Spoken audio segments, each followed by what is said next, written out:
Berarti ketika panjenengan buang sampah dari mobil ke pinggir jalan, zalim tidak? Zalim tidak? Terus panjenengan minta maafnya sama siapa? Ayo. Jadi bayangkan kezaliman itu, Bu, jangan cuma perkara-perkara besar, termasuk perkara-perkara kecil. Sampai zalim kepada binatang. Perempuan ngurungi kucing, gak dikasih makan, tidak juga dilepas untuk cari makan sendiri sampai kucingnya mati. Nah, maka zalim-zalim semacam ini, Bu, hati-hati. Karena apa? Kalau panjenengan tidak tahu minta maafnya ke siapa, nanti khawatir urusannya tertinggal sampai hari kiamat. Bismillahirrahmanirrahim. Alhamdulillahi rabbil alamin. Allahumma salli wa sallim ala nabiyyina Muhammadin wa ala alihi wa sahbihi ajma'in.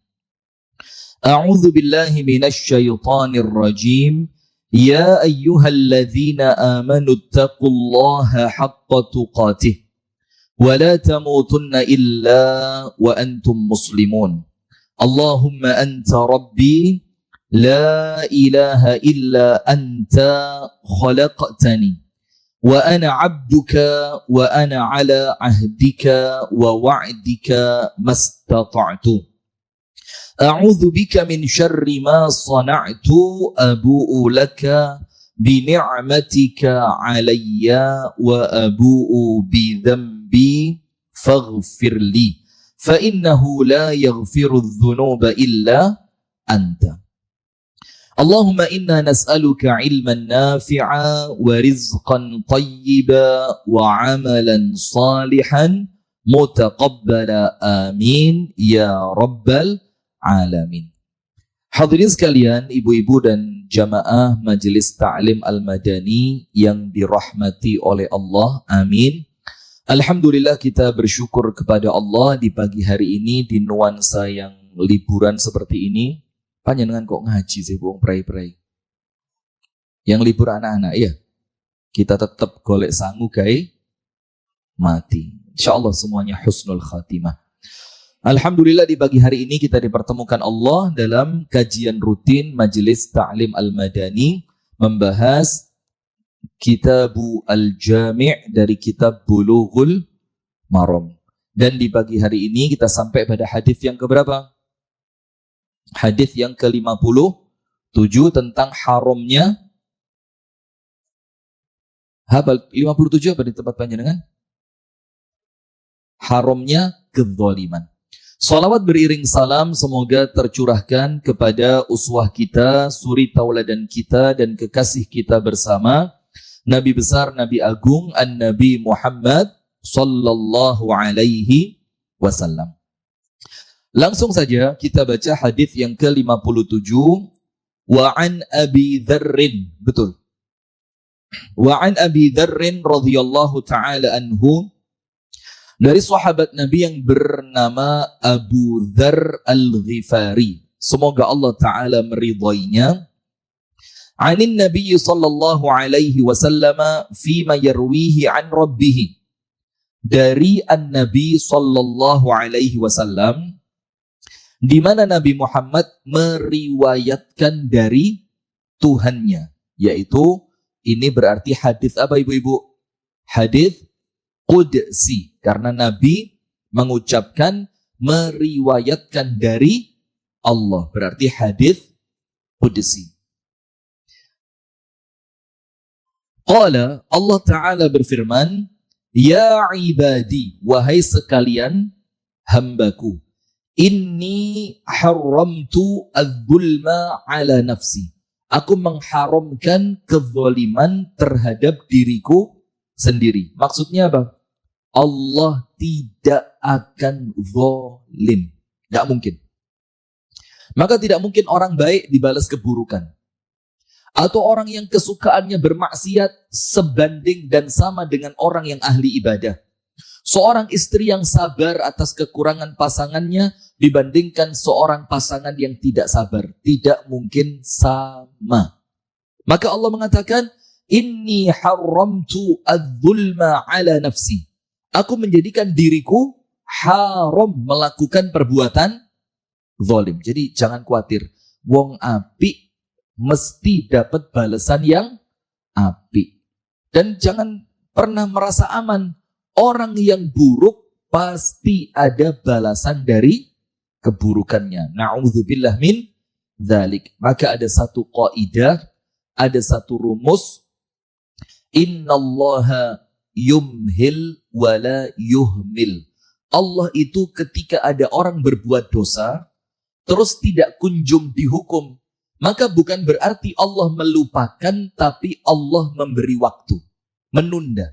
Sopor ruh wongi tobat. Nah maka ini juga peringatan buat saya pribadi dan buat jamaah sekalian. Ayo kalau kita merasa ada dosa yang sampai saat ini kita masih merasa aman, oh aman, dan cepet-cepet tobat. Kenapa? Karena dengan tobat, insya Allah, dengan izin Allah, biiznillah, dampak buruk dari dosa itu akan dihapus oleh Allah. Amin ya rabbal alamin. Termasuk yang ngerasani Ustadz bulan lalu, ndango tobat. Karena saya ini mau ndak mau, jujur mualati. Hati-hati. Ndak apa-apa, biasa. Insya Allah gak tak lebok njuruni hati, Bu. Karena wis normal, orang itu kumpul bareng wong akeh kudu kurang luwih, ndak jadi masalah. Maka Allah Ta'ala menjadikan kezaliman itu haram atas dirinya sendiri. Waj'altuhu bainakum muharrama.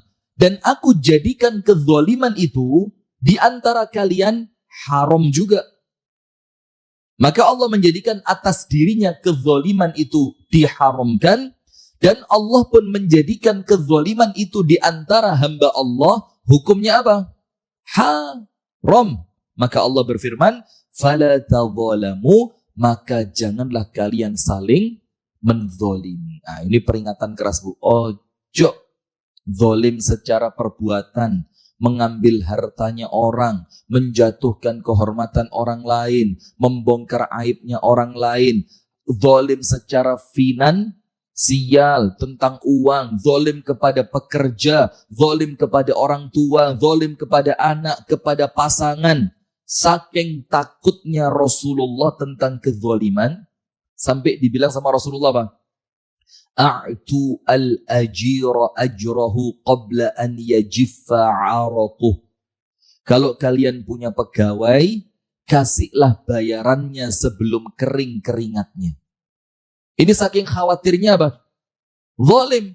Sampai ada seorang laki-laki yang oleh Allah doanya diijabah gara-gara dia takut zalim. Tahu 3 orang yang masuk ke dalam gua?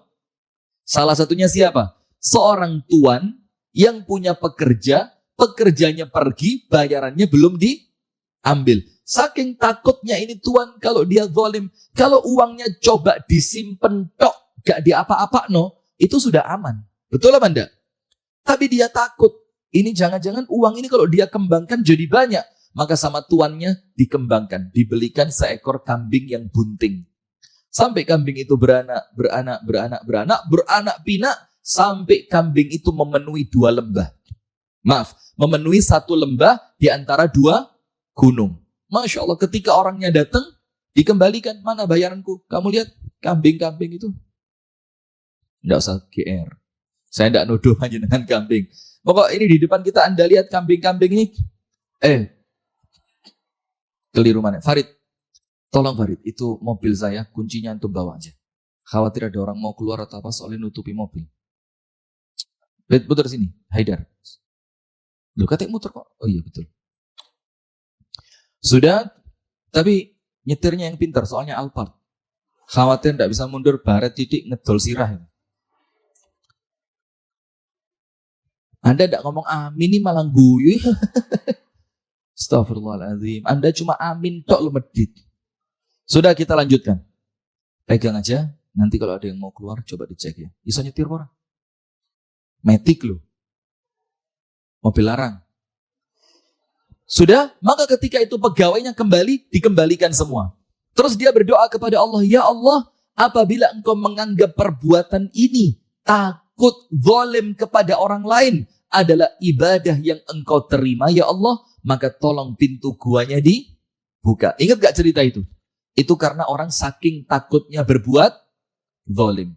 Sampai Al-Imam Ahmad Ibnu Hanbal khawatir zalim kepada orang yang diutangi duit. Nggak berani Imam Ahmad itu berteduh di bayang-bayang rumahnya orang yang utang. Khawatir zalim, khawatir dianggap mengambil manfaat, khawatir utangnya jadi riba. Masya Allah, itulah orang-orang zaman dulu. Nggak wani zalim itu. Karuan torok timbang ngakali wong. Maka kalau orang Jawa nimbang sesuatu ada bahasa apa? Anget-angetan. Ngerti enggak? Anda bukan orang pasar sih ya. Kalau bahasa bukan orang pasar memang dimantep no. Tapi kalau bahasa orang pasar apa? Anget-angeti. Diangeti. Maksudnya diangeti apa? Timbangannya kurang karuan luwe. Itu loh orang saking takutnya zalim kepada orang lain. Maka dalam hadis ini Allah Ta'ala menjelaskan kepada kita mustahil Allah Ta'ala melakukan kezaliman.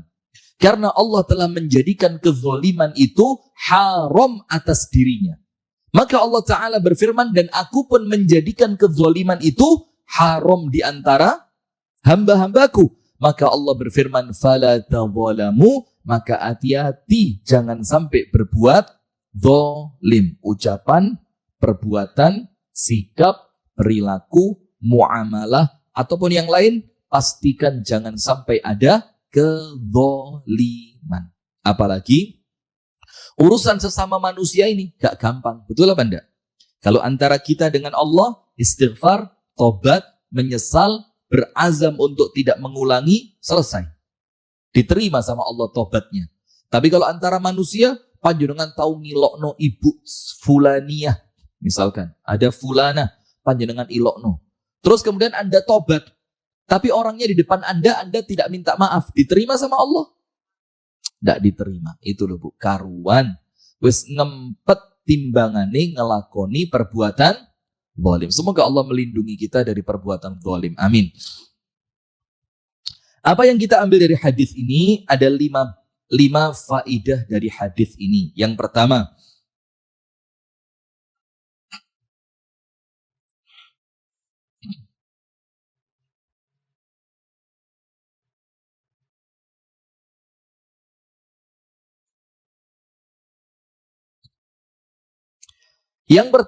hadzal haditsu qit'atun min haditsin 'azimin akhrajahu al-Imam Muslim fi sahihihi. Ini hadis adalah potongan dari hadis yang cukup panjang yang diriwayatkan oleh Imam Muslim. Jadi ini bukan keseluruhan matannya hadis, tapi apa? Ini adalah potongan dari hadis panjang yang diriwayatkan oleh Imam Muslim. Wa qala al-Imam Ahmad, Imam Ahmad mengatakan, huwa asyrafu haditsin li ahli Syam. Ini adalah hadis yang paling asyraf. Asyraf itu syarif, syarif itu mulia. Hadis yang paling mulia, yang kedudukannya paling tinggi untuk penduduk negeri Syam. Wa kana Abu Idris al-Khawlani idza haddatsa bihi jatha ala rukbatayhi. Sampai-sampai Al-Imam Abu Idris al-Khawlani ketika menyampaikan hadis ini, itu beliau langsung jatha ala rukbatayhi. Itu langsung ketika berdiri, langsung moro-moro gelempoh. Ngerti gelempoh? Tapi enggak, kalimat ini beliau langsung itu apa? Langsung duduk di atas kedua lututnya. Maksudnya dari berdiri, saking agungnya hadis ini, itu tiba-tiba beliau langsung duduk di atas kedua lututnya. Tujuannya apa? Karena hadis ini begitu berat. Menunjukkan apa? Ojo sampai hati-hatian kasihani diri kita masing-masing dengan tidak berbuat zalim kepada orang lain. Nah kemarin, enggak usah, saya lanjutkan. Iya, saya ini kadang-kadang pengajian kakek cerita. Yang kedua, wa qauluhu, dan firman Allah Ta'ala di dalam hadis ini. Jadi yang pertama, apa kandungan hadis ini? Ini bukan matan hadis secara utuh, tapi ini potongan hadis. Sampai Al-Imam Abu Idris al-Khawlani, saking beratnya hadis ini, berat dalam artian bukan berat timbangannya, tapi apa? Kandungannya, sampai ketika menceritakan hadis ini, langsung dari berdiri, langsung apa? Gelempoh. Saking merasa apa? takutnya dengan hadis ini. Faidah yang kedua, kandungan yang kedua, firman Allah Ta'ala di dalam hadis ini, Ya ibadi inni haramtu adz-zulma ala nafsi. Aku mengharamkan kezaliman itu atas diriku sendiri. Maksudnya Allah tidak akan pernah berbuat zalim. Sampai ada kalimat, فَمَنْ يَعْمَلْ مِثْقَالَ ذَرَّةٍ خَيْرًا يَرَهُ وَمَنْ يَعْمَلْ مِثْقَالَ ذَرَّةٍ شَرًّا يَرَهُ. Becik ke titik, Allah ketoro. Karena apa? Allah tidak akan zalim sampai ketika ada buku catatan amal nanti di hari kiamat yang diberikan kepada seorang hamba. Hamba itu ngomong apa? Ma li hadzal kitabi la yughadiru saghiratan wala kabiratan illa ahsaha wa wajadu ma 'amilu hadira wa ma kana rabbuka astagfirullah. Akhirnya pokok intinya akhirnya itu dan Allah tidak akan berbuat zalim. Bidhallamin lil abid. Sebentar saya cek ayatnya. Anda buka dalam Al-Quran, saking tidak ada kezalimannya, ma li hadza. Anda buka dalam surah Al-Kahfi ayat 49. Di mana Allah Subhanahu wa taala berfirman, "Wa wudhi'al kitabu fataral mujrimina mushfiqina mimma fi." Nanti pada hari kiamat kitab catatan amal itu akan dibagi. Kalian akan melihat orang-orang yang zalim, orang-orang yang apa? Mujrim. Mujrim itu berbuat dosa. Mereka merasa takut dengan isi dari kitab tersebut. Al-Kahfi ayat berapa? 49.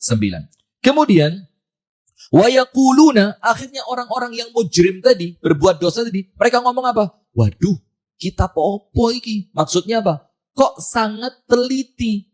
La yughadiru saghiratan, yang kecil tidak ditinggal, wala kabiratan, yang besar pun juga tidak ditinggal, illa ahsaha, kecuali semuanya tercatat. Terus apa yang terjadi?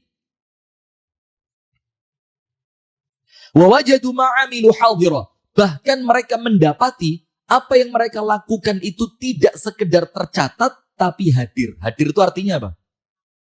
Oleh Allah ditampakkan. Jadi kalau bahasa kita, Ibu, kalau bahasa kita ya tentu tidak sama nanti dengan hari kiamat. Itu Allah pasang layar lebar terus Allah tunjukkan. Benar apa enggak?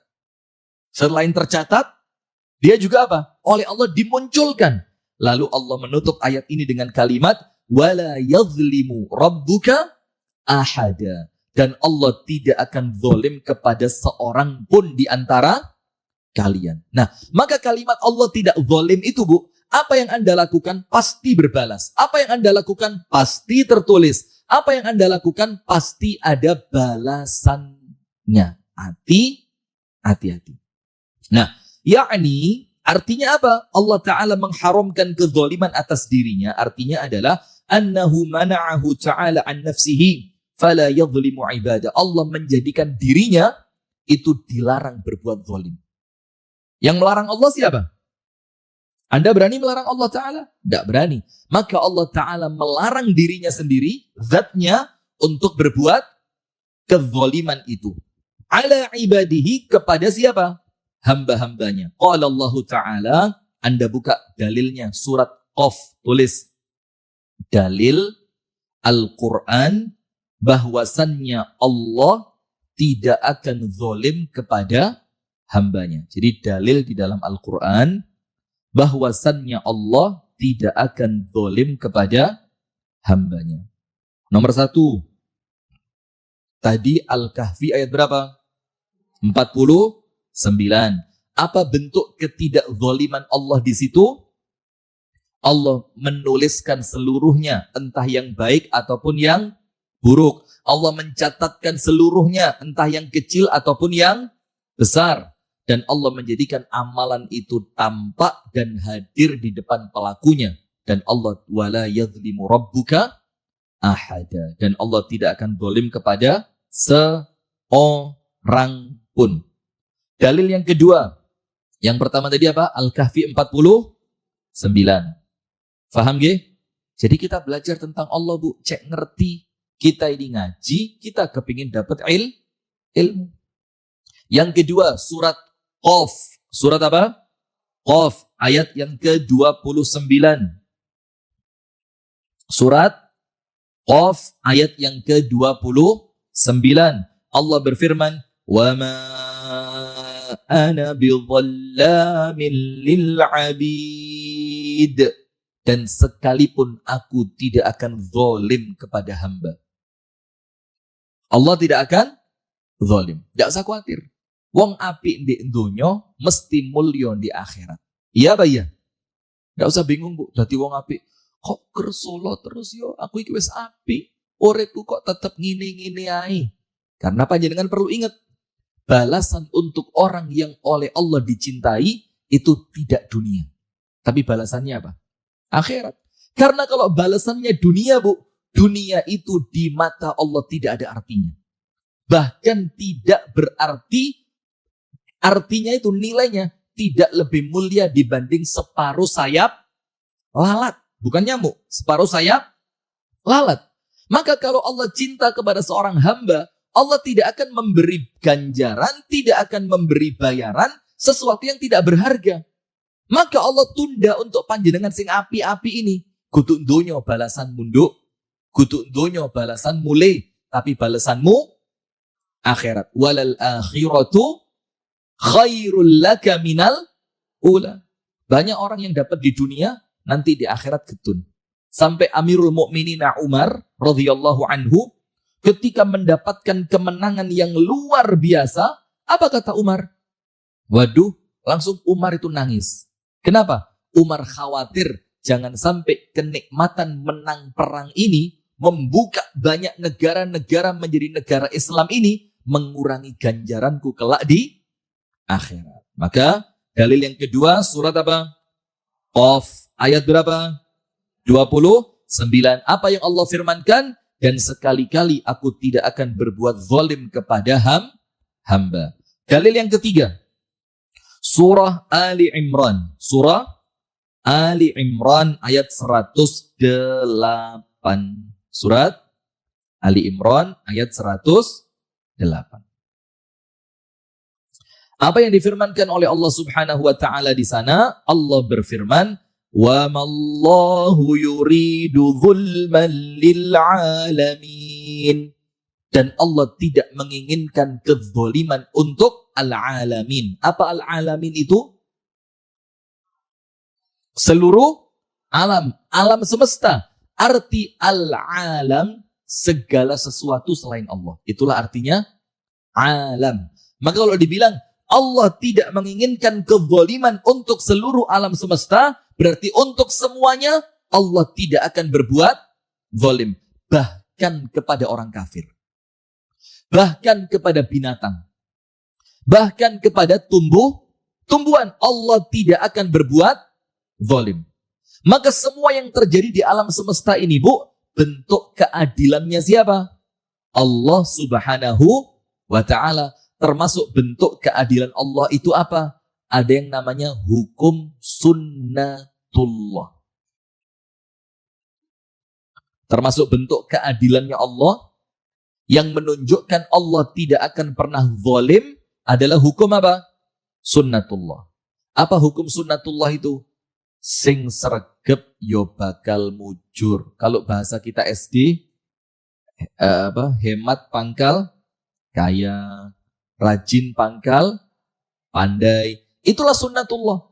Gak peduli orangnya Islam atau orangnya kafir. Mana orang yang disiplin, mana orang yang semangat, mana orang yang beretos kerja tinggi, mana orang yang apa lagi? Tolong saya dibantu. Disiplin, semangat, etos kerja tinggi. Jujur. Loyalitasnya bagus. Maka dia yang akan sukses. Mas yo Islam lek males yo ngene-ngene ae dadi ini. Loh, ngene-ngene itu bukan panjenengan yo, yang saya maksud yo seperti keadaan umat Islam saat ini yo, bukan kalau panjenengan yo begini semua panjenengan ini, Bu. Ini pantas jadi menteri semua, Bu. Menteri dalam negeri rumah tangga. Menteri semua ini. Menterinya suami. Jadi presidennya siapa? Suami. Maka Allah tidak akan pernah berbuat zalim. Surat Ali Imran ayat 108. Yang terakhir, dalil yang keempat. Bahwasannya Allah tidak akan berbuat zalim. Allah mengharamkan kezaliman atas dirinya sendiri. Maka Allah itu pasti zat yang maha adil. Pada surah Fussilat ayat 46. Surah Fussilat ayat 46. Nomor 1, Al-Kahfi 49. Nomor 2, Qaf 29. Nomor 3, Ali Imran 108. Yang terakhir, Fussilat 46. وَمَا رَبُّكَ بِظَلَّامٍ لِلْعَبِيدِ. Dan tidaklah Allah Tuhanmu akan melakukan perbuatan zalim kepada al-abid. Abid itu siapa? Hamba-hambanya. Wal ayat wal ahaditsu fi hadza katsiratun. Dalam keadaan hadis dan ayat-ayat yang semisal dengan ini sangat banyak. Yang itu 4 tadi cuma apa? Contohnya. Kemudian waqala an-Nawawi, dan al-Imam An-Nawawi rahimahullahu taala mengatakan, taqaddasa wa tanazzaha 'anil zulm. Allah mensucikan dirinya dan Allah membersihkan dirinya dari sifat zalim. Maka kan panjenengan sering baca subhanallah, maha suci Allah. Kalimat maha suci Allah itu artinya apa, Bu? Allah itu suci, bersih dari semua kekurangan, dari semua aib, dari semua cacat, dari semua keburukan, dan dari semua perilaku dan perbuatan yang jelek. Jadi ketika panjenengan mengucapkan subhanallah, itu panjenengan sedang mensucikan Allah, dan dalam keadaan Allah memang suci dari semua aib, kekurangan, keburukan, kezaliman, dan perkara-perkara yang buruk. Jadi kalimat subhanallah itu tidak ringan, Bu. Makanya subhanallah itu pahalanya begitu besar. Apa dalilnya kalau subhanallah pahalanya besar? Ayo, sing pinter didik. Gak usah akeh-akeh nyanyi Ustaz nanti. Didik aja pinter. Apa?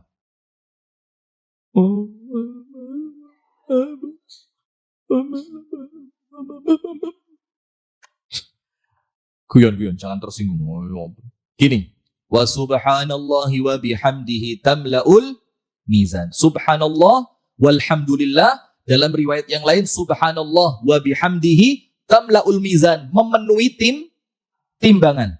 Dalam hadis yang lain, kalimatani khafifatani 'alal lisani thaqilatani fil mizani habibatani ilar rahmani. 2 kalimat ringan di lisan, berat di timbangan, dicintai oleh Allah yang Maha Rahman. Subhanallahi wa bihamdihi subhanallahil azim. Ada subhanallahnya ada? Ada. Dalil yang lain yang menunjukkan subhanallah itu zikir. Mulai keringgingan ya, Bu. Iya memang. Sepokok selunggus lepas 20 menit abot kabeh ya. Itu nanti panjenengan ngadeg, Bu, rasanya kayak ganok sikile, merokok hilang. Pernah ngerasain begitu? Hati-hati. Hati-hati. Muqaddimah stroke. Maka diantisipasi, Bu. Banyak minum air putih ya. Ini kayaknya nggak doyan air putih panjenengan ini. Bu, suka air putih enggak? Panjenengan loh kok tolah-toleh. Loh, ini lempar batu sembunyi. Suka air putih? Sehari berapa banyak? Pokoknya banyak ya. Mudah-mudahan semuanya sehat walafiat. Amin. Saya sama kayak panjenengan, Bu. Lungguh dek nisor itu, ya Allah. Sekeringgingan. Mor dapat keringgingan tuh. Kadang-kadang sih lihat diobah sih woro kayak ditutuk. Pernah saya pas begitu, pas anak saya lewat ke sepak. Wah. Masya Allah. Iki ngamuk, iki yo keliru, gak ngamuk tapi kok loromen. Sudah, lanjut, enggak penting. Sampai mana tadi? Ya, keringgingan sudah selesai. Kalau keringgingan sudah subhanakallahumma wa bihamdika. Nah, maka kalimat subhanallah itu nilainya begitu besar, pahalanya besar, maka jangan diremehkan. Dalil yang lainnya, Ada seorang laki-laki wafat dengan sakaratul maut yang tentu tidak ringan. Allahumma hawwin alaina fi sakaratil maut. Doa, Bu. Ya Allah, ringankanlah untuk kami dalam keadaan sakaratul maut. Doa terus, Allahumma hawwin alaina fi sakaratil maut. Wong Nabi Muhammad aja ngomong apa? Ketika keningnya itu mengeluarkan keringat, kroso, panas, awake demam, sama Siti Fatimah dikasih anduk, diperes air, diusap, dikasih anduk. Terus Rasulullah bilang apa? Ala wa inna lil mauti lasakarat. Kata Rasulullah, memang betul meninggal itu sakitnya luar biasa. Kalau panjenengan tidak punya amalan rahasia, ya meteni. Maka semua amal itu, Bu, ojo ditutup, no. Panjenengan pegang satu amal yang bahasa Jawanya itu dadi gacu. Ngerti gacu? Jadi kartu truf, kartu as. Yang seketika panjenengan butuh, dungo kepada Allah dengan doa, dengan amal tersembunyi tadi. Pokok satu amal yang panjenengan jadikan amal andalan yang orang lain tidak tahu. Kata Rasulullah apa?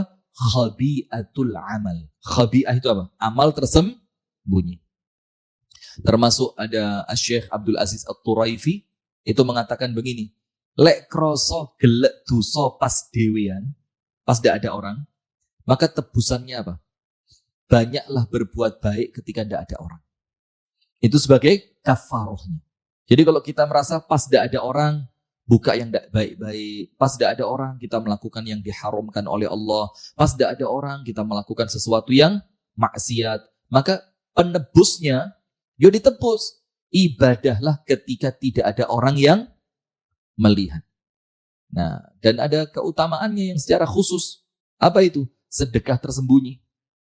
Nanti di hari kiamat sama Allah dipayungi.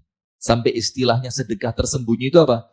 Tangan kanannya memberi, tangan kirinya tidak tahu. Kalau panjenengan sukses begini, yo enggak tahu ngewangi siapa, nulungi siapa, yang orangnya enggak tahu. Kasih tulisan. Yang penting cari satunya. Sudah? Dalil yang lain apa? Ketika seorang laki-laki ini pasca sakaratul maut yang begitu berat, bangkit di hadapan Allah. Kemudian dia minta kembali ke dunia. Untuk tujuan apa? Ngedol tanah? Jaluk sepuro nang bojone? Enggak. Dalam satu riwayat, walaupun sekedar hanya untuk mengucapkan satu kalimat tasbih. Jadi dia rela balik ke dunia, nanti meninggal lagi dengan sakaratul maut yang begitu menyakitkan, gak apa-apa. Walaupun kembali ke dunia itu, saya cuma punya kesempatan hanya mengucapkan satu kalimat tasbih. Mari ngono mati maneh. Gak masalah. Jadi kembali dunia, subhanallah, sakaratul maut berat lagi, mati lagi. Itu menunjukkan subhanallah itu pahalanya begitu besar. Maka Bu, daripada di mobil perjalanan lah kok ngerasani Ustadz, yo ngono gak ngomong yo. Ngono iku sing liyane di WA kok kene gak di WA yo. Iya Mbak nyene Ustadz Rifki ngono Mbak, lek ngono kembuelani.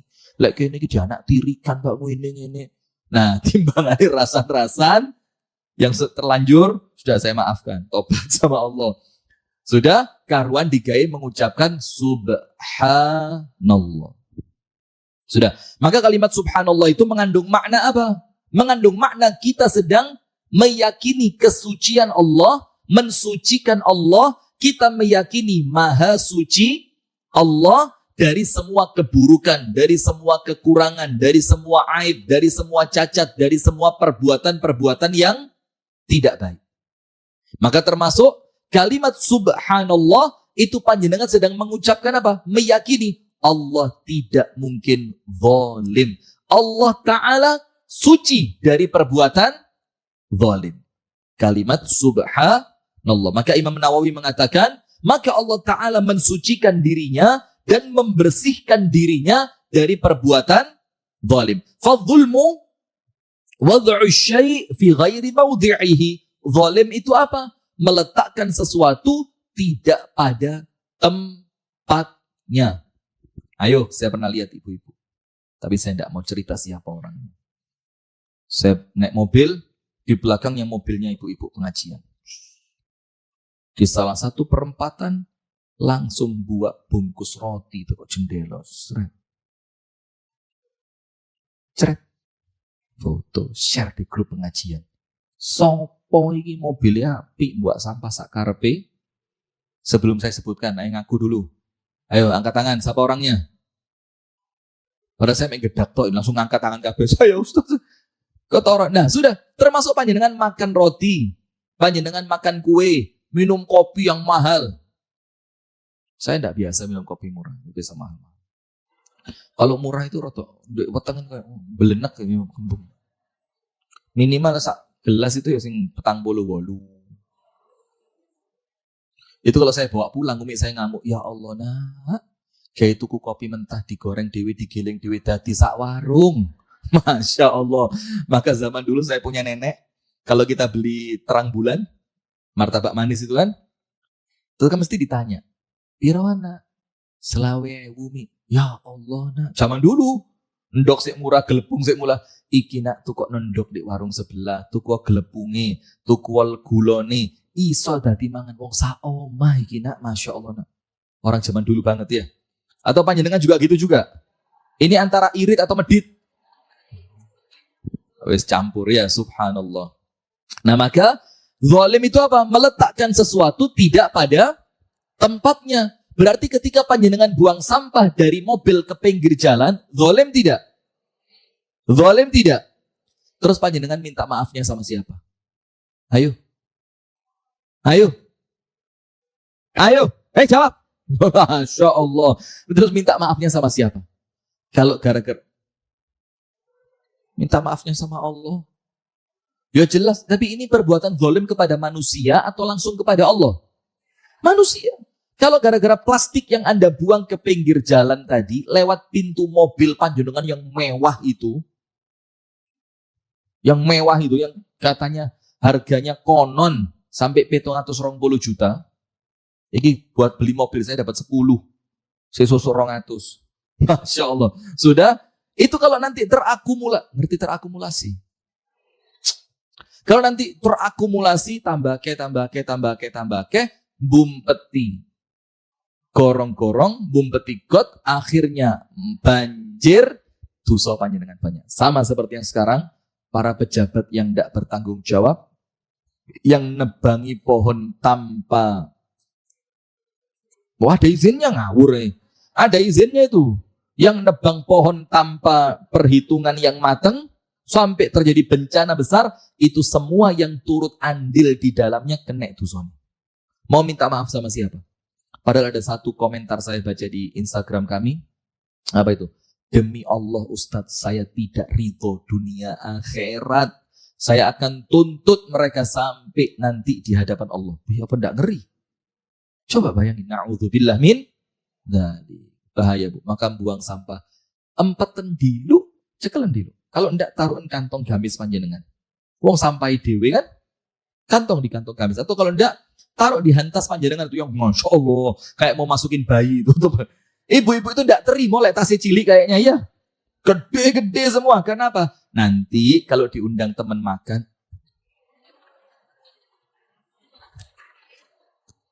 Mana Izul? Saya ke Lamongan bu. Ya Allah ke Namira. Yang saya ajak ke sana Izul. Ngantong jeruk. Astagfirullah.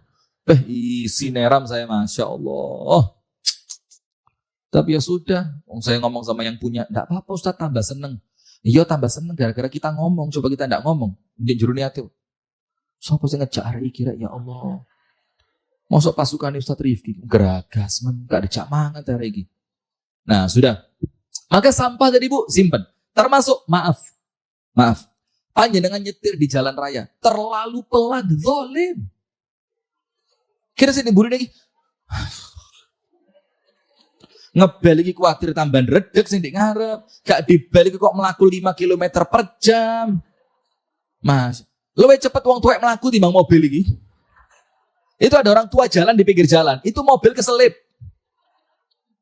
Atau sebaliknya, terlalu ngebut sampai mengkhawatirkan keselamatan orang lain. Atau di lampu merah, wes ijo, gak ndang melaku. Jadi bayangkan kezaliman itu, Bu, jangan cuma perkara-perkara besar, termasuk perkara-perkara kecil. Sampai zalim kepada binatang. Perempuan ngurungi kucing, gak dikasih makan, tidak juga dilepas untuk cari makan sendiri sampai kucingnya mati. Ini yang menyebabkan perempuan itu masuk kemana? Neraka. Na'udzubillah min dzalik. Sampai ada cerita seorang laki-laki masuk neraka gara-gara selilit. Cerita loh ini, jangan cari hadisnya mana. Cerita, gara-gara apa? Selilit, tahu selilit? Kan orang kalau selilitan kan kerasa kayak gak nyaman, Bu. Ya kayak ono sing ganjel, aduh. Ilatnya sampai loro kabeh. Selilitan rawon. Kalau dagingnya umi saya, itu daging buat rendangnya umi saya, itu gak sempat nyelilit, sempat bulu ini. Seru. Saking lunaknya. Astagfirullahaladzim. Terus karena dia merasa tidak nyaman, lihat di rumah tetangganya ono wite. Yang pohonnya itu sama dia dipotong rantingnya. Tik. Padahal milik siapa ini pohon? Langsung dikainin. Lekoni. Terus gua. Pas gua mlebu kantongi koncone. Sama temennya. Kayu apa? Oh. Wes merokok tanpa hisap ini kira-kira. Na'udzubillah min dzalik. Sudah ya kira-kira seperti itulah kira-kira. Sudah. Termasuk maaf, parkir yang tidak tertib. Kalau sampai mengganggu lancarnya perjalanan orang lain, Anda kira zalim apa enggak itu? Boleh. Termasuk maaf, mungkin ibu-ibu karena tidak seneng rumahnya dipakai parkir mobilnya orang, di ngarep omai dipasangi pot kembang gawade, tandurani kemangi. Potnya segini. Saya ditandur kemangi. Saya lumayan kemangi ya. Ada nandur cambah. Nah ini kalau sampai menzalimi orang lain, Bu, urusannya bukan cuma dunia tapi tembus ke akhirat.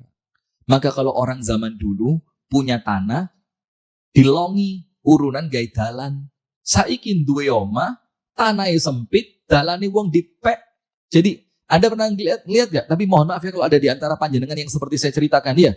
Ini sekedar apa? Watawasau bil haq, watawasau bis sabr. Kalaupun ada, ya mudah-mudahan jadi bahan introspeksi. Ya, saya tidak sedang nyindir panjenengan. Tidak. Ada rumah, ini batasnya, Bu. Sret. Terus pas tempat parkir, itu pagernya mundur didik. Sret. Kayak ono bokongi. Padahal yang pagar garasi yang keluar, itu keluarnya bukan lagi tanahnya dia. Ada apa enggak? Ada apa enggak? Anda kalau enggak punya jangan iri lah, Bu. Anda ngomongnya kok kayak tersinggung iri gitu. Nah, banyak mungkin seperti ini. Maka ini bahan introspeksi. Karena apa? Itu termasuk mengambil tanah yang bukan haknya. Apalagi bukan cuma ngambil tanah yang bukan haknya, khawatirnya kalau perbuatan itu juga ganggu orang lain. Pernah mantu nutup jalan? Wong saya pernah diundang panjenengan kok nutup jalan kok. Pernah saya. Kalau memang izinnya tuntas, tidak masalah. Dalam keadaan ada jalur jalan alternatif yang lain. Tapi kalau tidak ada, apalagi tidak ada pemberitahuan, saya pernah sudah masuk jalan 300 meter, sekitar 300-400 meter. Tiba-tiba langsung terop. Dalam keadaan muternya angel dan tidak ditutup mulai awal gang. Ketika saya tanya, kenapa tidak ditutup mulai awal gang? Loh, itu sing duit dalan wake. Saya pikir, ngerti sing duit dalan wake kok nutup? Maksudnya dia mulai ujung gang sampai terop itu biar orang tidak keganggu yang punya rumah. Yo jane yo si api. Nah, maka zalim semacam ini, Bu, hati-hati. Karena apa? Kalau panjenengan tidak tahu minta maafnya ke siapa, nanti khawatir urusannya tertinggal sampai hari kiamat. Sudah. Maka zalim itu meletakkan sesuatu tidak pada tempatnya. Misalkan waktunya memaafkan malah memarahi, waktunya memarahi malah memaafkan, waktunya mengapresiasi malah mendiamkan, waktunya didiamkan malah diapresiasi. Tidak pada tempatnya. Itu namanya zalim. Minimal untuk kita, Bu, ditahan buang sampah sembarangan. Dan jangan segen kalau memang ada kemampuan, ada peluang, ada sampah, coba diambil. Jangan segan. Misalkan di masjid seperti ini Anda lihat ada mungkin bekas plastik, bekas apa, ada sesuatu yang jatuh, ambil. Handphone, ambil. Kembalikan kepada yang punya. Mungkin ngomong jangan dolim kok, masuk saya ngajari Anda nyuri, na'udzubillah min dzalik. Walahul hikmah at-tama min alla yajri al-umur illa fi ma jariha wa wafaqa masalihiha. Maka tidak zalim ini Bu menjadikan hikmahnya besar. Apa itu? Supaya segala sesuatu tetap berjalan sesuai aturannya. Tukang bersih-bersih, tidak repot bersihin. Karena apa? Panjenengan wis buang sampah pada tempatnya. Diatur. Mulai diperbaiki dari diri sendiri. Maka yang pertama ingat, hadis ini adalah potongan dari hadis yang cukup panjang. Sampai sebagian ulama ketika membaca hadis ini, delosor. Saking takutnya. Yang kedua, arti Allah mengharamkan kezaliman terhadap dirinya, itu adalah Allah mensucikan dirinya dari perbuatan zalim. Dalil yang kita sebutkan ada 4. Al-Kahfi 49, Qaf 29, Ali Imran 108, Fussilat 46. Sekarang hikmah yang ketiga, pelajaran yang ketiga dari hadis yang kita baca. Wa qawluhu ja'altuhu bainakum muharrama fala tadhalamu. Firman Allah Ta'ala, aku menjadikan zalim itu haram terjadi di antara kalian, maka janganlah kalian saling menzalimi. Apa maksudnya? Qala Ibnu Rajab, dikatakan oleh Al-Imam Ibnu Rajab Al-Hambali, hurmu al-zulmi ala ibadihi. Ini menunjukkan hukum haramnya kezaliman antar sesama manusia. Kezaliman antar sesama manusia. Orang tua zalim kepada anak. Ada apa tidak? Ada. Seperti apa? Lah uang tok akhirnya urusan rek tidak memberi uang nih. Oh, anaknya dibuang. Ya, pilih kasih, tidak adil, anaknya dibuang. Anaknya tidak mendapatkan kasih sayang dengan sempurna, tidak dididik dengan pendidikan yang baik, tidak dinafkahi dengan harta yang halal. Itu zalimnya orang tua. Anak zalim kepada orang tua ada. Ada. Durhaka dengan segala macam contohnya. Kemudian kalau suami zalim ke istri kayaknya tidak ada. Istri zalim kepada...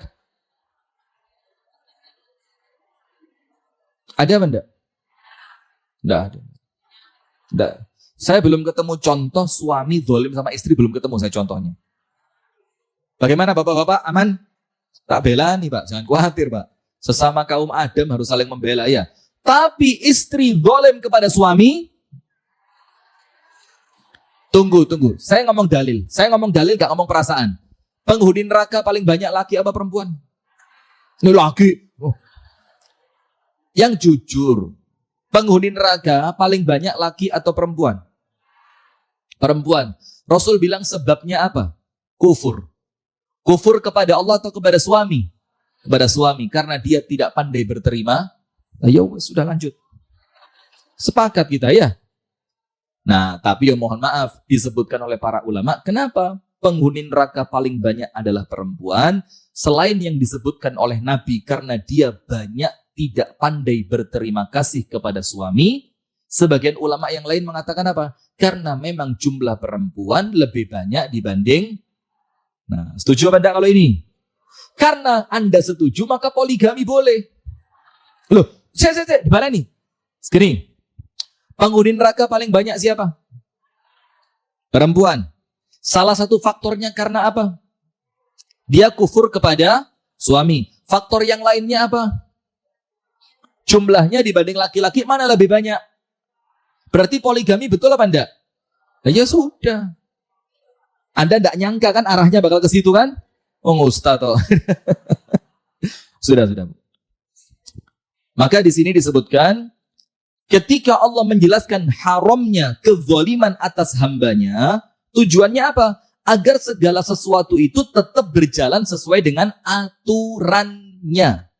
Nah, maka dengan itu wa nahahum an yatadhalamu fima bainahum fa haramun ala kulli 'abdin an yadhlima ghairahu. Maka Allah menjadikan kezaliman ini haram. Kezaliman ini hukumnya apa? Haram. Termasuk zalim apa, Bu? Banyak contohnya. Kalau dalam urusan antara anak kepada orang tua, durhaka. Orang tua kepada anak tidak mendidik, tidak menjaga, tidak menyayangi, zalim. Kemudian kalau zalim antar tetangga apa?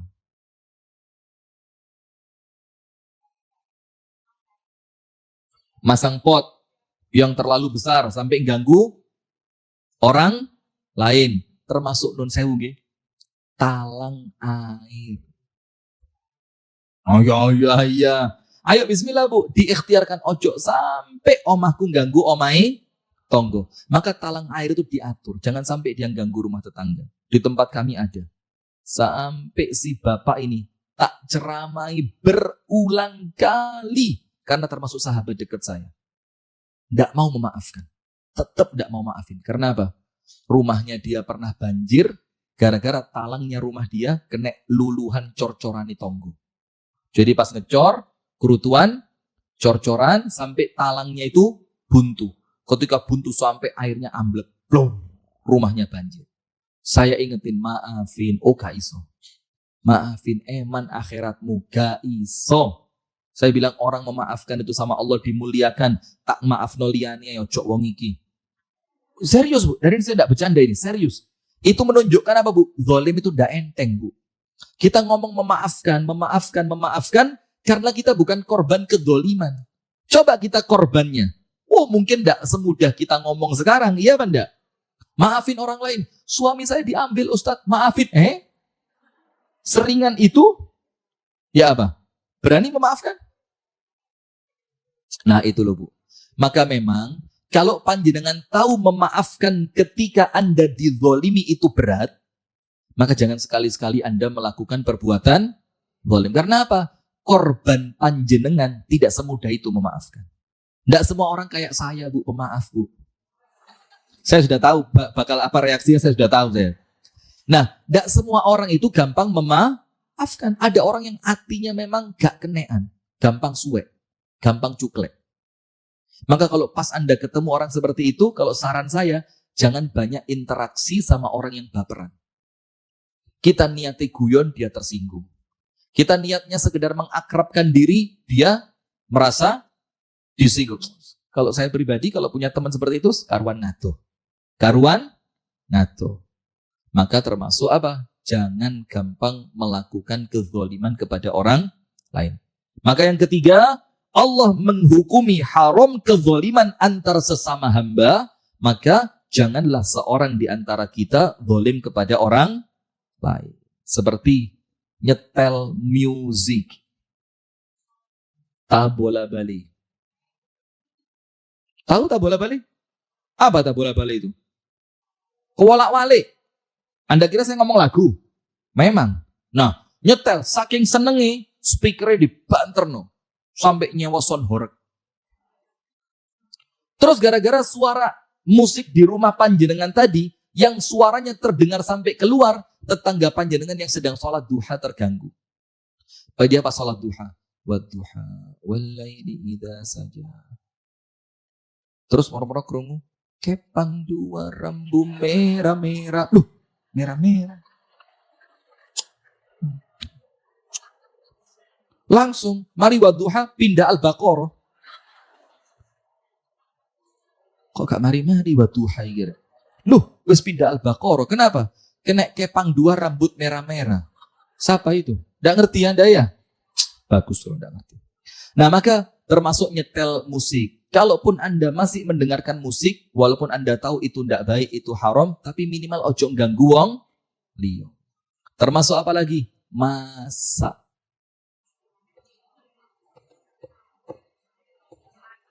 Iya.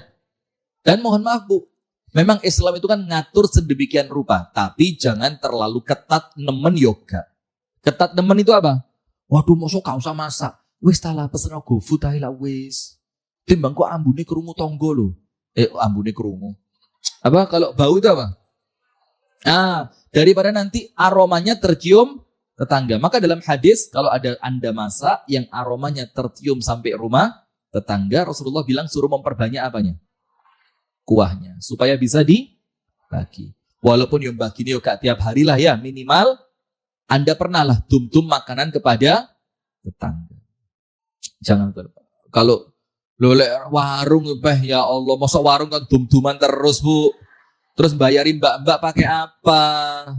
Saya kira berambang goreng gak sepiro payu, padahal enak, Masya Allah. Lanjut, astagfirullah, lanjut. Yang keempat, wadzulmu naw'ani. Kenapa ini mic-nya mati murup ini? Wadzulmu. Oh, ini otomatis. Kalau saya naik suara, dia turun ya. Wadzulmu naw'ani. Zalim itu dibagi menjadi dua. Yang keempat, panjenengan perhatikan, zalim itu ada berapa jenis? Dua. Yang pertama, ahaduhuma zulmun nafsi. Kezaliman diri sendiri. Wa a'zamuhu, yang paling besar dari zalim kepada diri sendiri adalah perbuatan syirik. Termasuk zalim terhadap diri sendiri apa? Meninggalkan sholat. Tidak mau belajar, tidak mau olahraga. Iya, orang kalau tidak mau olahraga, kalau dia mau tahu, dia jujur, itu zalim terhadap diri sendiri. Makan berlebihan. Zalim apa enggak? Saya ngomel-ngomel. Zalim apa enggak? Zalim. Makannya apa? Haidar gak sanggup yang guyu. Dia nyindir saya, lali awake dhewe jadi. Gak tak ajak nge-live mana antum. Saya diketawain sama dia. Mentang-mentang dia kurus. Nanti ikut saya 2 bulan lemu awakmu. Sudah. Makan terlalu banyak. Macam-macam. Pokok sesuatu yang merusak diri sendiri. Rokokan. Ayo. Ini zalim terhadap diri sendiri. Dan tidak menutup kemungkinan zalim pula kepada orang lain. Ada orang yang bela nih tuku rokok sampai gak kuat bayari anak mondok. Ada. Coba uang rokok ditabung sama dia. Wayai bayaran pondok duit-duit. Tapi karena lebih mementingkan diri sendiri, rokok sekarang satu kotak itu, cepet satu pak itu harganya sudah di kisaran 25 sampai 40-an. Haidar, turun duit-duit kok serokok. Tabung buat nikah nanti. Ini ngabangi rambut duit-duit. Pakai apa itu? Gak tahu sampuan ya. Zaman saya SD dulu kalau ada temen yang rambutnya merah, kita bilang apa? Gak tahu sampuan. Gak tahu sampuan. Padahal dulunya kepang 2 dia. Sekarang rambut merah sekarang. Balik mana? Astagfirullah. Sudah. Yang kedua, zalim apa, Bu? Zulmul abdi ghairahu atau ghairihi. Kezaliman seorang hamba kepada yang lain.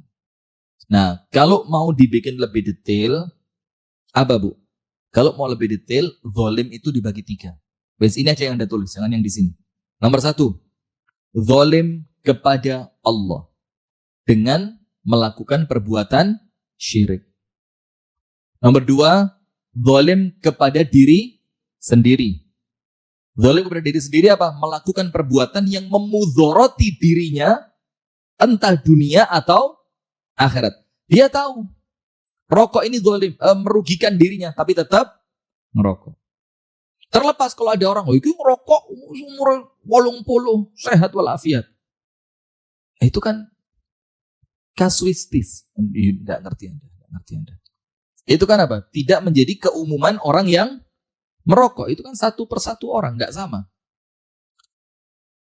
Yang ketiga, zalim kepada orang lain.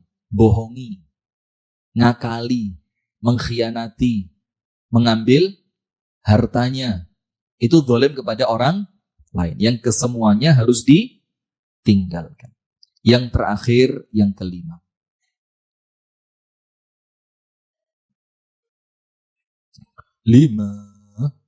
Nomor 1, ini potongan hadis yang saking beratnya kandungannya sampai sebagian ulama ketika membaca hadis ini sampai terjatuh berdiri pada kedua lututnya. Yang kedua, Allah menjadikan kezaliman itu haram untuk dirinya sendiri. Dengan berapa dalil? 4. Nomor 3, Allah menjadikan kezaliman itu haram untuk seluruh hambanya. Maka jangan berbuat zalim kepada sesama manusia. Yang keempat, zalim dibagi menjadi 2. Tapi saya tambah menjadi 3. Zalim kepada Allah dengan melakukan perbuatan syirik. Dalilnya surat Luqman ayat 13. Zalim kepada Allah berupa syirik adalah kezaliman yang paling besar. Dalilnya surat Luqman ayat 13. Inna zulma Inna syirka la zulmun azim ya bunayya la tusyrik billah. Inna syirka la zulmun azim. Jadi hikmah yang keempat, zalim itu dibagi berapa? 3. Nomor 1, zalim kepada Allah dengan melakukan syirik. Dalilnya surah Luqman ayat 13. Nomor 2, zalim kepada diri sendiri. Dalilnya apa? Zalim kepada diri sendiri. Apa itu zalim kepada diri sendiri? Melakukan sesuatu yang memudharati dirinya entah dunia atau akhirat. Dalilnya apa? Jangan tulis.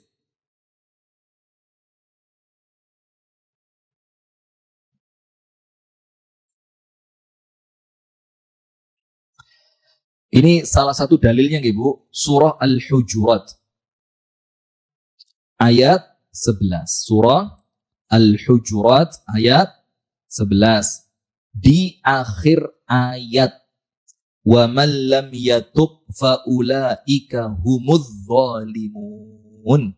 Orang yang tidak mau tobat, maka dialah termasuk orang yang zalim. Pertanyaannya, kenapa orang yang tidak mau tobat oleh Allah dibilang zalim, dianggap zalim pada diri sendiri? Karena dia tahu dosa yang dia perbuat akan mencelakai siapa? Dirinya. Kalau dia tidak mau tobat, berarti dia zalim terhadap siapa? Diri sendiri. Yang ketiga, zalim kepada orang lain. Apa dalilnya? Gampang. Hadis tentang orang bangkrut. Ingat hadisnya?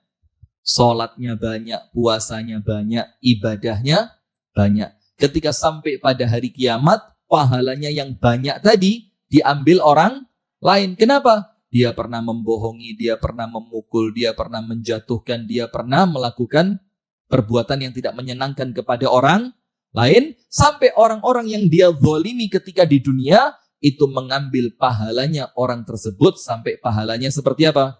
Habis. Itulah orang bangkrut. Terakhir, faidah yang kelima.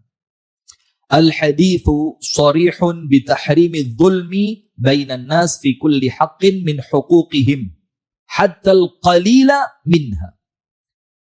Panjenengan tulis, ini penting, saya dikti. Hadis ini secara gamblang atau secara jelas menunjukkan tentang hadis ini secara gamblang atau jelas menunjukkan tentang haramnya zalim terhadap hak sesama manusia. Haramnya zalim terhadap hak sesama manusia. Walaupun hak yang paling kecil. Hadis ini secara gamblang dan jelas menunjukkan keharaman berbuat zalim terhadap hak sesama manusia, walaupun hak yang paling kecil. Dalilnya Rasulullah mengatakan, wa in kana 'udan min arakin, walaupun sebatang kayu yang kalian pakai selilit. 'Udan min arakin. Ud kayu untuk siwak. Siwak ini maksudnya buat Jadi misalkan Anda ngetok wite wong, Anda pernah enggak lihat rumahnya orang ada melatinya? Pasti ku ndek jopone pager, melati wangi. Joko, kantong, tekek tas, pernah? Sudah minta maaf? Hati-hati, Bu. Minta maaf. Ojo gengsi. Memang yo malu, tapi justru ketika Anda berani minta maaf, itu menunjukkan Anda orang yang berilmu dan mengamalkan ilmunya. Minta maaf. Kalau dulu saya cerita di Ar-Rahmah, ada ibu-ibu tua, rotok lemu, jualan dawet sama gorengan. Gorengannya sing paling enak, tape goreng. Kita kalau siang-siang pulang sekolah, jalan ke sana. Bu, dawet setunggal. Gorengannya kita makan.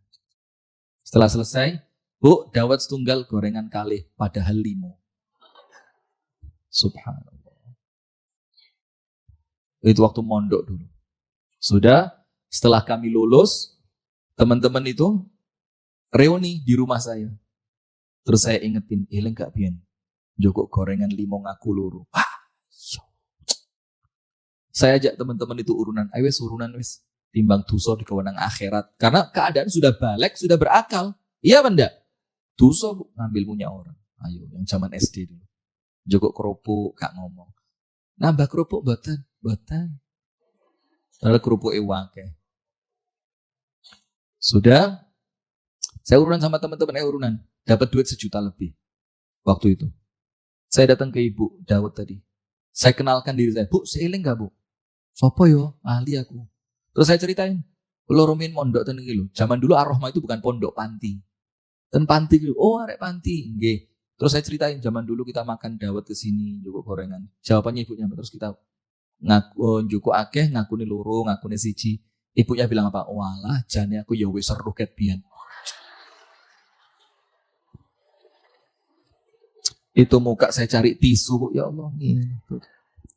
Cuma tak pikir Allah arek panti sakno luwe rapopo tak ikhlas nih. Terus saya kasihkan amplop ini, Bu, niki kula kalian rencang-rencang, niki nebus nyaur sing biyen. Ora usah. Kisinan Bu, ya Allah. Mal ya Allah. Itu kalau dia tahu sekarang saya jadi ustad diguyu. Halah, biyen mangan gorengan gak bayar. Saya kita di ustad, Masya Allah sudah. Saya paksa. Bu, niki pun ikhlas rencang-rencang niki damel panjenengan. Ora usah. Sampai berkali-kali dia bilang ora usah, akhirnya saya paksa uangnya diterima. Minimal apa? Wis lego. Insya Allah di akhirat tidak ada tanggungan orang lain yang saya ambil. Anda ayo. Anda kira bisa masuk surga dengan cukup gorengan gak ngaku, Mang? Hati-hati Anda. Hati-hati. Sing nyicil, sek pitu ngakune 8. Loh, wes 8, Mbak. Dorong iki dorong. Terus sampean ben gak nggawa pulpen, aku eling kok sampean gak nggawa pulpen, gak sampean catet. Terus sampean ngomong, "Iya wes kok tak catetin di omah." Hati-hati. Pernah kan? Masyaallah. Ya mungkin tidak sedetail itu, tapi yang lain lah pernah. Sama suami. Ayo. Doe kok entek. Iya entek lah iki anu tuku iki. Padahal apa? Jajan nang ini apa? Tahu campur mbek koncone gak ngomong bojone. Ngakune duwe entek gawe blonjo. Ayo. Itu nanti di akhirat dituntut sama Allah Anda. Tidak mlebu surga Anda. Neraka Anda. Astagfirullahaladzim. Nah maka ibu-ibu sekalian, mumpung masih ada kesempatan, ayo bismillah. Perbaiki diri kita masing-masing. Kalau memang memungkinkan minta maaf, minta halal, atau kalau perlu dikembalikan, dibayar, itu lebih baik. Kalau memang merasa wis gak mampu, banyak tobat kepada Allah. Ijole apa? 2. Orang yang dulu pernah Anda zalimi, sekarang Anda merasa susah untuk mencarinya, susah untuk minta maaf kepadanya. Nomor 1, kata Syekh Utsaimin, banyak didoakan. Doa, ya Allah, orang-orang yang pernah saya zalimi, ya Allah, ampuni dosanya Allah. Terus bayang wong ndek ndi kira-kira saiki. Terus didoakan semoga Allah ampuni dosanya, Allah mudahkan urusannya, doa. Yang kedua, kalau berkaitan dengan hak sesama muslim, sedekah. Sejumlah nominal yang mungkin Anda punya tanggungan kepadanya, terus pas sedekah tadi diniati untuk orang yang dulu Anda punya tanggungan sama dia. Sedekah. Belum. Tapi hati-hati. Kalau orangnya kembali, terus orangnya minta, ini duit kubian. Harus dikembalikan. Terus sedekah tadi nasibnya ya apa? Jadi pahala untuk Anda. Gitu kira-kira ya. Terus kurang lebihnya itulah ya. Pokok intinya ojo zalim. Termasuk tanaman panjenengan yang kemudian godongi ngerusui tonggo. Wis karuan di ketok. Atau kalau ndak yang ngomong baik-baik, Mbak, iki kembang kesayanganku ya, Mbak, engko lek ono rusuh-rusuhin nang omahe sampean ikhlasno ya, Mbak, ala paling godong lek sampean gak trimo tak resikane. Nah, bisa dibicarakan bisa. Tapi lebih baik dipotong. Itu yang dapat saya sampaikan, semoga ada manfaatnya. Kurang dan lebihnya saya mohon maaf. Hadanallahu wa iyyakum ajma'in. Subhanakallahumma wa bihamdika asyhadu an la ilaha illa anta astaghfiruka wa atubu ilaik. Kurang dan lebihnya saya mohon maaf. Assalamualaikum warahmatullahi wabarakatuh.